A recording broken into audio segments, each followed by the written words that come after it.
నమస్కారం. ఈరోజు మనం ఒక అద్భుతమైన కథ గురించి మాట్లాడుకోబోతున్నాం. ఇది కేవలం ఏదో సాధారణ వ్యవసాయ కథ కాదు. అక్షరాలా ప్రాణదాతలాంటి ఒక ఆవిష్కరణ. ఒక రైతు చేతిలో పడ్డ కొన్ని గింజలు అసలొక గొప్ప వరి రకంగా ఎలా మారాయి, నేటి తరానికి అదెలాంటి అద్భుతమైన పోషకాలను అందిస్తోంది అన్న ఆసక్తికరమైన విషయాలను ఈ విశ్లేషణలో చూద్దాం. దీని పేరే మైసూర్ మల్లి. ఈ ప్రయాణం ఖచ్చితంగా మనందర్నీ ఆశ్చర్యపరుస్తుంది. ఒక్కసారి ఆలోచించండి. కేవలం 12 చిన్న విత్తనాలు సహజ వ్యవసాయ రూపురేఖలనే మార్చేసి పసిపిల్లల పోషణకు కేరాఫ్ అడ్రస్గా ఎలా మారాయో వినడానికి కొంచెం ఆశ్చర్యంగా ఉంది కదూ. కాని ఇది అక్షరాల నిజం. ఈ అమోఘమైన వరి రకం ప్రయాణం ఒక గుప్పెడు కంటే తక్కువ విత్తనాలతోనే మొదలైంది. అసలు ఆ స్ఫూర్తిదాయకమైన ప్రయాణం ఎలా సాగిందో ఇప్పుడు మనం తెలుసుకుందాం. సరే, అసలు కథలోకి వెళ్దాం. ఇది 1994లో మొదలైంది. కర్ణాటక రాజ్య రైత సంఘం వారు ఏర్పాటు చేసిన ఒక అంతర్జాతీయ విత్తన సదస్సులో రైతులంతా ఉచితంగా విత్తనాలు మార్పిడి చేసుకుంటున్నారు. అప్పుడు ఎం లింగమాదయ్య అనే రైతుకు ఫిలిప్పీన్స్కు చెందిన ఒక రైతు దగ్గరనుంచి కేవలం ఒక 10 గ్రాముల విత్తనాలు దొరికాయి. అంతే. వాటిని నాటిన 15 రోజుల్లోనే ప్రతి మొక్కకు 6 నుంచి 8 పిలకలు రావడం మొదలయింది. ఆశ్చర్యమేంటంటే కేవలం ఒకే ఒక సంవత్సరంలో ఏకంగా 30 కిలోల నాణ్యమైన విత్తనాల దిగుబడి వచ్చింది. ఇక్కడ మనం ముఖ్యంగా గమనించాల్సిన సంఖ్య ఒకటుంది. అదే 12.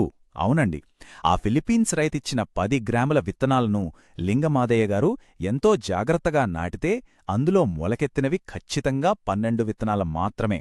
అవే ఈరోజు మనం చూస్తున్న మొత్తం మైసూర్ మల్లిగ వరి రకానికి పునాది. ఇంత సున్నితమైన, ఉత్కంఠభరితమైన ప్రారంభం నుంచి అంత పెద్ద వ్యవసాయ విప్లవం ఎలా సాధ్యమైందో చూస్తే నిజంగా ఆశ్చర్యం వేస్తుంది కదా. మరి ఈ రకం ఎలా అభివృద్ధి చెందిందో చూద్దాం. లింగమాదయ్య గారు పాటిస్తున్న విధానం చాలా పక్కాగా ఉంటుంది. ఆయన ప్రతి గుంటకు ఒకే ఒక్క నారు నాటారు. ఖచ్చితంగా 15 రోజుల తర్వాత బాగా వచ్చిన పిలకలను పీకి వాటిని వేరే చోట కొంచెం దూరదూరంగా నాటారు. ఆ తర్వాత ఏకరీతిగా బలంగా పెరిగిన వెన్నులను మాత్రమే ఎంచుకుని మరుసటి సంవత్సరానికి విత్తనాలుగా వాడుకున్నారు.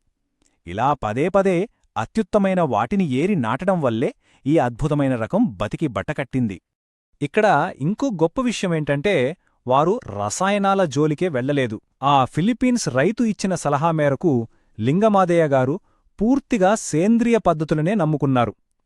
తనకున్న 1 ఎకరం పొలంలో పశువుల ఎరువు, పచ్చిరొట్ట ఎరువు, ఇంకా చెరువు మట్టి ఇవి మాత్రమే వాడారు. ఇలాంటి సహజమైన పద్ధతుల వల్ల ఆ పంట దరిదాపుల్లోకి ఎలాంటి తెగుళ్లుగాని, చీడపిడలుగాని రాలేదు.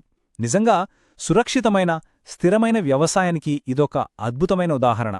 ఒక సామాన్య రైతు చేసిన ఈ అసామాన్య కృషికి తగిన గుర్తింపు కూడా లభించింది.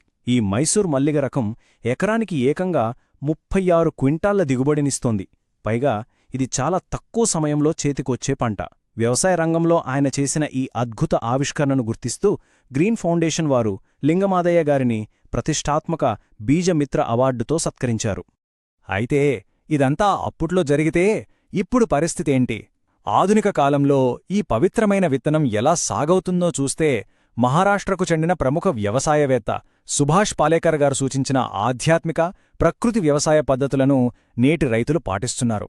ఒక్క రసాయనపు బొట్టు కూడా లేకుండా పూర్తి స్వచ్ఛతతో ఈ మైసూర్ మల్లికను పండిస్తూ నాడు ఆ 12 విత్తనాలకున్న సహజ గుణాలను ఈనాటికి అలాగే కాపాడుతూ వస్తున్నారు. ఇది ఒక రైతుతో ఆగిపోలేదు. కేవలం గింజలు పంచుకోవడం ద్వారా రైతుల సమాజం ఎంత బలోపేతమవుతుందో చెప్పడానికి ఇదొక చక్కటి ఉదాహరణ. దర్పల్లి మండలం రామడుగు గ్రామానికి చెందిన నాగిరెడ్డి, గోవర్ధన్ లాంటి రైతులు, వారితో పాటు మరో 8 మంది రైతులు కలిసి విజయరాముగారి విత్తన సహకారంతో ఈ పంటను అద్భుతంగా పండిస్తున్నారు. ఇప్పుడిది కేవలం కర్ణాటకకే పరిమితం కాలేదు. ఉచిత విత్తన మార్పిడి ద్వారా తమిళనాడు, ఆంధ్రప్రదేశ్ రాష్ట్రాల్లో కూడా చాలా విస్తృతంగా సాగవుతోంది. ఇప్పుడు మనం తెలుసుకోబోయే నిజంగా ఆసక్తికరమైన విషయమేంటంటే ఈ మైసూర్ మల్లిగ వరి వెనుక దాగి ఉన్న ఒక అతిపెద్ద ఆరోగ్య ప్రయోజనం. మన సంప్రదాయంలో పిల్లలకు 6వ నెల రాగానే మొదటిసారిగా అన్నం తినిపించే అన్నప్రాసన అనే వేడుక ఉంటుంది కదా.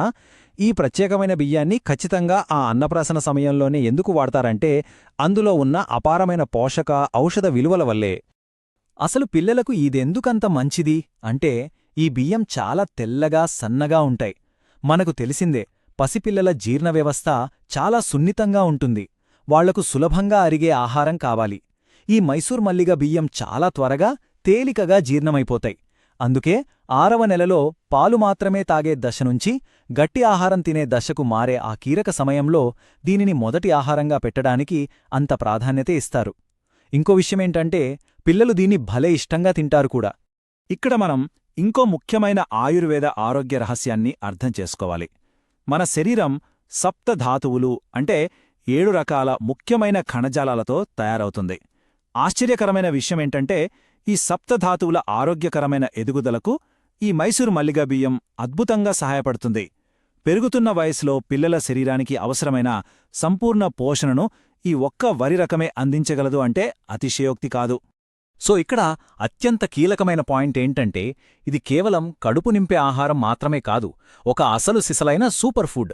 ఇది పిల్లల్లో సమతుల్యమైన ఆరోగ్యకరమైన బరువు పెరగడానికి తోడ్పడుతుంది.